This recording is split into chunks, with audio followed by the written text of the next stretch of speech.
எல்லாருக்கும் வணக்கம். அப்புறம் எல்லாருக்கும் நன்றி. யார் வந்துடக்கூடாதுன்னு நினச்சினோ அந்த 2 பேரும் வர வச்சுட்டாங்க. இவனுக்குலாம் தெரியாமல் தான் அந்த நிகழ்ச்சி நடக்கணும்னு நினச்சேன். அபிஷேக் வேறு எனக்கு சர்ப்ரைஸு. ஏயா இப்படி ஒரு சர்ப்ரைஸாக ஒருத்தன் கொடுப்பான். நீ காலைல தான் சொல்கிறேன். ஒரு சர்ப்ரைஸ் இருக்குது. முக்கியமான 2 செலிப்ரிட்டிஸ் வராங்க. உங்களுக்கு வந்து வாழ்த்து சொல்கிறதுக்கு. ஐயையோ அப்படின்னு இவங்க தான் நினச்சேன். கரெக்டாக இவங்க 2 பேரும் பேரையும் சொல்லிட்டேன். ரொம்ப பெருமையாக. தம்பி, உங்களோட 2 பேர் ஃபோட்டோவும் என்கிட்ட இருக்குது. மறந்துடாதீங்க. அதை உங்களுக்கு அனுப்பிச்சி வச்சுருக்கிறேன். இன்னும் பத்திரமா அதை லைக் போட்டு வர வச்சுருக்கிறேன். எப்போ வேணாலும் நான் மீடியாவில் போஸ்ட் பண்ணிடுவேன். தெரிஞ்சுக்கோங்க. சோசியல் மீடியாவில் அதை மனசில் வச்சுட்டு பேசுங்க. இனிமேல் மேடையில் பேசினா என் வயசை பற்றி இல்லாமல் நீங்கள் விமர்சனம் பண்ணுறீங்க. இருக்கட்டும். ஏண்டா ஒரு யதார்த்தமாக ஒரு அப்பா ரோல் கொடுத்தாங்கன்னு வெள்ளடிச்சுன்னு நடித்தா உடனே எனக்கு 60 வயசுன்ற ஒருத்தன் 58 வயசுன்றான். தம்பி, எனக்கு ஒரு வாய்ப்பு கிடைக்காமலா போயிடும். இல்லை இருக்கு, நான் வெயிட் பண்ணுறேன். ஆனால் ஏதாவது ஒரு சூழ்நிலையில் அந்த ஃபோட்டோவை நான் போடுறேன்டா. இருந்தாலும் நீங்கள் வந்ததுக்கு ரொம்ப நன்றி 2 பேருக்கும். லவ் யூடா. ஐயோ, அதுவே பயமாக இருக்குது. என்ன பண்ண போகிறான்னு தெரியல. ஏன்னா அந்த ஃபோட்டோ வந்து ஒரு அதிகாலையில் ஒரு 4 மணிக்கு எடுத்த ஃபோட்டோ. அப்போ யோசிச்சு பாருங்கள் எப்படி இருப்பாங்கன்னு. அதில் நானும் உள்ளே இருக்கேன். அதனால தான் அந்த போட முடியல. இல்லை எப்பயோ போட்டு மாட்டி விட்டுருப்பேன். ரொம்ப ஒரு உற்சாகமான ஃபோட்டோ அது. முதல்ல எஸ்ஆர் பிரபு சார் ரொம்ப நன்றி. ஏன்னா ஒரு படம் வந்து இது எப்படிப்பட்ட படம்ன்றதை நீங்கள் வாங்கினோடனே எல்லாருக்கும் அது தெரிஞ்சிருச்சுன்னு நினைக்கிறேன். ஸோ எல்லாருக்கும் ஒரு நம்பிக்கை முதல்ல வந்திருக்கும். அதுக்காக முதல்ல உங்களுக்கு நன்றி சார். ஏன்னா நீங்கள் நல்ல படங்களுக்கு சப்போர்ட் பண்ணுவீங்க. அந்த வகையில் இந்த படத்துக்கு சப்போர்ட் பண்ணது ரொம்ப நன்றி. அடுத்தபடி சத்யராஜ் சார், அவர் இன்றைக்கி வரல. அவருக்கு ரொம்ப ரொம்ப நன்றி. ஏன்னா படம் நாங்கள் ஒரு முடிகிற ஸ்டேஜில் தான் வந்து டைரக்டர் வந்து அப்ரோச் பண்ணார். எந்த தயக்கமும் இல்லாமல் படத்தில் கொஞ்சம் எடுத்த வரைக்கும் போட்டு காமிச்சு அவர் பார்த்துட்டு அவர் பிடிச்சி நடித்தது ரொம்ப ரொம்ப சந்தோஷம். ரொம்ப நன்றி சார் இந்த மேடையில் உங்களுக்கு. அப்புறம் வடிவேல் சாருக்கு ரொம்ப நன்றி. ஏன்னா எனக்கு தெரிஞ்சு அவர் நடிக்காமல் முதல் முறையாக பாடுறாருன்னு நினைக்கிறேன். ஸோ அது வந்து எங்களுக்கு கிடைச்ச ஒரு பெரிய வாய்ப்பாக நினைக்கிறோம் நாங்கள். இந்த நேரத்தில் உங்களுக்கு நன்றி சொல்லிக்கிறேன் சார். அப்புறம் வந்து நிறைய பேர் விட்டுட்டேன்னா எல்லோரும் சொல்கிற மாதிரியே மன்னிச்சிருங்க. அபிஷேக் ராஜா எனக்கு இந்த படத்துக்கு வந்து கனெக்ட் பண்ணி விட்டு தான் வந்தான். ஒரு நாள் ஃபோன் பண்ணி, ஐயா ஒரு கதை ஒன்று கேட்கணும், எப்படின்னு சொல்லுங்கள், நான் அந்த டைரக்டர் சொல்கிறேன் அப்படின்னு சொன்னார். அப்புறம் அந்த கதையை போய் கேட்டேன். அந்த கதை மீட்டிங் பாயிண்ட்டு, அந்த இடமே வந்து எனக்கு ரொம்ப பிடிச்சிருந்தது. ஏன்னா டைரக்டரோட வீட்டுக்கு கூப்பிட்டுருந்தார். ஸோ ஒரு தயக்கம் இல்லாமல் வீட்டுக்கு கூப்பிட்டு, ஒரு தொழில் சார்ந்து நான் பெரும்பாலும் நான் வீட்டில் யாரையும் கூப்பிட்டு சந்திச்சதில்லை. நான் வெளியில் எங்கேயாவது ஒரு புது இடத்துல என்னோடய அலுவலகத்தில் அப்படி தான் சந்திப்பேன். ஸோ வீட்டுக்கு கூப்பிடும்போது எனக்கு ஒரு நெருக்கம் இருந்துச்சு அதில். அப்போது ஃபஸ்ட்டு நான் போனது வந்து கொஞ்சம் தயங்கிட்டு தான் போனேன். ஏன்னா இப்படி இந்த மெயின் லீடு அப்படின்லாம் சொல்லிட்டா நம்மளை இந்த குணச்சித்திர கதாபாத்திரத்துக்கு கூப்பிடாமல் போயிடுவாங்களான்னு ஒரு பயம். அதுக்காக இதை பண்ணலாமா வேணாமான்ற ஒரு தயக்கம் தான். பட் இந்த படம் அப்படி மெயின் லீடு அப்படின்னு இருக்காது. எனக்கு தெரிஞ்சு இது எல்லா கேரக்டர்ஸும் ஒரு பில்லராக இருக்கும்.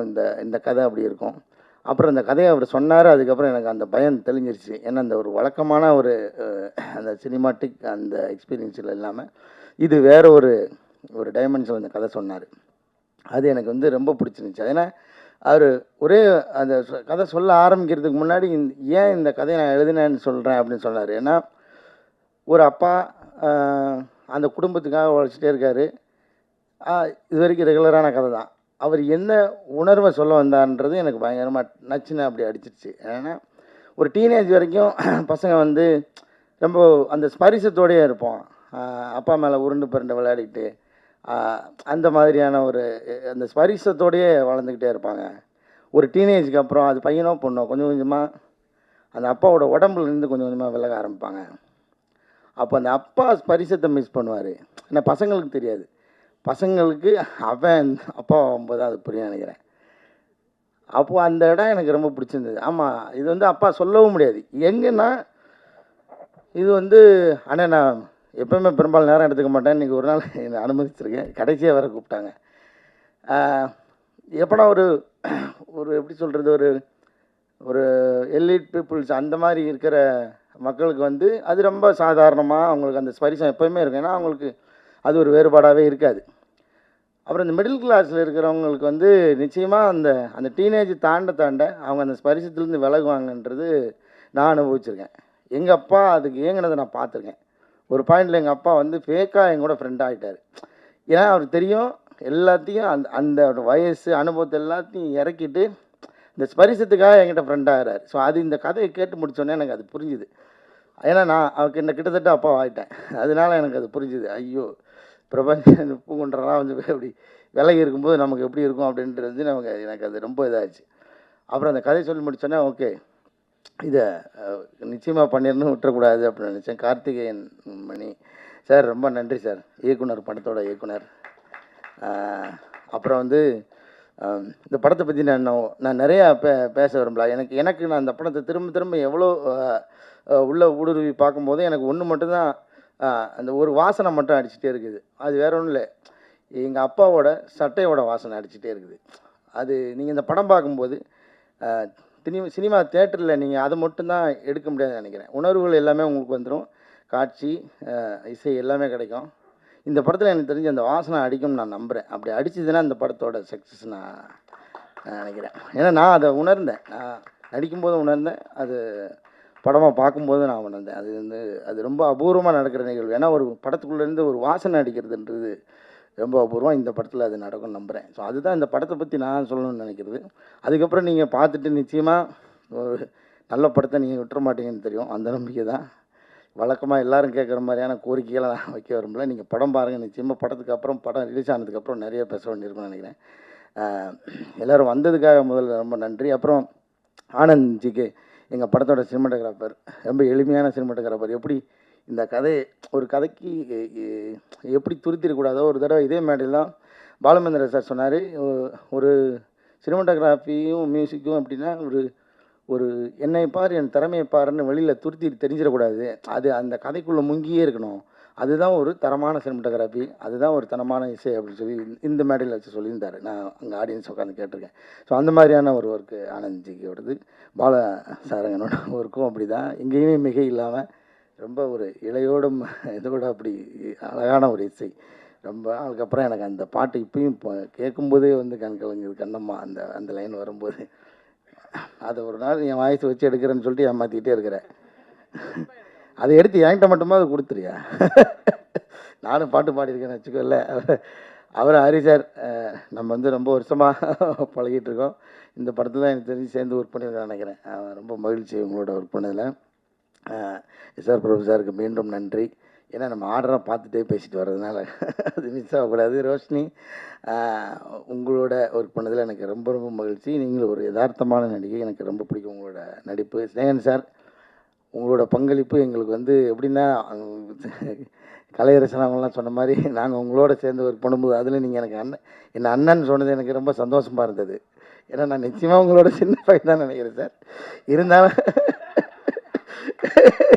இருந்தாலும் நீங்கள் உங்களோட இந்த படத்தில் நீங்கள் எங்களோட இருக்கிறது எங்களுக்கு ரொம்ப பெருமையாக நினைக்கிறேன் சார். ரொம்ப தேங்க்ஸ். ஷெல்லி, நான் வந்து உங்களுக்கு வந்து இப்போ தான் ஷெல்லின்னு கூப்பிட்றதுக்கு எனக்கு தைரியம் வந்திருக்கு. ஏன்னா கூட நடிக்கும் போதெல்லாம் கொஞ்சம், ஏன்னா படத்துக்குள்ளே வேறு எந்த வகையான முத்த காட்சிகள், நெருக்கமான காட்சிகள் எதுவுமே இல்லை. ஸோ அப்படின்னும்போது நம்ம நெருங்கி பழகிறதுக்கும் வாய்ப்பு இல்லை, ஒரு டிஸ்டன்ஸ்லேயே தான் இருக்கிறோம். ஐயோ, நான் கொஞ்சம் அண்ணாந்து பார்த்து பேசிட்டேன் சார். இவனுங்க கீழே இருக்க, அதாவது திருவிழாலெல்லாம் இந்த கச்சேரி நடந்துகிட்டு இருக்கும்போது 2 கேரக்டர் எந்திரிக்கும் தெரியுமா நடுவில், அதை மாதிரி கூப்பிட்டு நடுவில் நிப்பாட்டி வச்சுட்டு என்ன பேச வைக்கிறீங்க? சரி, அப்போ சொல்ல வந்த குறைய சொல்லவே முடியாது. அப்படி அப்படி இருந்து கொஞ்சம் டிஸ்டன்ஸாகவே இருக்கிற மாதிரியான எழுதிட்டார் டைரக்டர் சார். அதனால் அப்போ நான் வந்து மேடம்னே சொல்லிகிட்டே இருந்தேன். அப்புறம் வந்து ஒரு நாள் அவங்க வந்து என்னை திட்டி, நீ மேடம் சொன்னா நான் உன்னை சாருன்னு தான் சொல்லுவேன், எப்படி நான் காலின்னு கூப்பிட்னா நீ என்னை தான், நீ என்னை செல்லியா நினச்சா செல்லின்னு கூப்பிடு, யாரோ ஒரு மேடம் நினச்சா மேடம் கூப்பிட்னாங்க. சரி, அன்னிலேருந்து நான் செல்லின்னு கூப்பிட்றேன். ரொம்ப மகிழ்ச்சி உங்களோட ஒர்க் பண்ணதில். ஆரம்பத்தில் எனக்கு கொஞ்சம் பயமாகவே இருக்கும், ஏன்னா நம்ம எப்படி இந்த வெள்ளையாக இருக்கிறவங்க போய் சொல்ல மாட்டான்ற மாதிரி. நான் வேறு எந்த இதை பற்றி பேச வரல, இருந்தாலும் சொல்லிடுறேன். மலையாள நடிகர்கள்னால் கொஞ்சம் அவங்க பயங்கரமாக நடிப்பாங்க அப்படின்னு ஒன்று இருக்குல்ல, அப்படின்னு நம்ம நிறையா பழகியிருக்கோம். அந்த படம் சுமாராக இருந்தால் கூட மலையாள படம்னா அது சூப்பராக இருக்கும்னு நினச்சிக்கிட்டே போய் பார்க்குறது ஒன்று இருக்குல்ல, அதுக்குன்னு ஒரு ரிவ்யூ ஒன்று இருக்குது. ஸோ மலையாளத்துலேருந்து எப்படி பிடிக்கிறாங்க, மலையாளத்தில் என்ன மாதிரி கண்டென்ட், நிச்சயமாக எல்லா ஊர்லேயும் இருக்குது. அதில் நிறைய ஓடுற படம், நல்ல கண்டென்ட் படம் தான் நம்ம கண்ணுக்கு தெரியுது. அங்கேயும் சில சுமாரான படங்கள்லாம் நான் பார்த்துருக்கேன். அந்த அந்த ஒரு சின்ன பயத்துலேயும் தான் நான் அவங்கள அணுகினேன். ஏன்னா மலையாள நடிகர்லாம் பயங்கரமாக பர்ஃபார்ம் பண்ணுவாங்க. ஆனால் அவங்க ஆப்வியஸாக பயங்கரமாக பண்ணாங்க தான், இல்லைன்னு சொல்லல. எனக்கு என்னென்னா அந்த சவால்லேருந்து அடிக்கி விழுந்துடக்கூடாது, அது எப்படியாவது எதிர்கொண்டு அவங்களோடய சேர்ந்து பயணிச்சணுன்ற அந்த ஒரு டாஸ்க் இருந்தது. அது இருந்தது, ரொம்ப நல்லதாக இருந்துச்சு. இன்னும் யதார்த்தமாக நம்ம அதை பண்ண முடிஞ்சிச்சு. ரொம்ப நன்றி மேடம் உங்களுக்கு. விஸ்வா, ரொம்ப தேங்க்யூடா, உன்னோட ஒர்க் பண்ணது எனக்கு ரொம்ப மகிழ்ச்சி. ஐயா எடிட்டர் ஐயா பேச மாட்டார், அவருக்கு கை மட்டும் தான் வேலை செஞ்சுட்டே இருக்கோம்.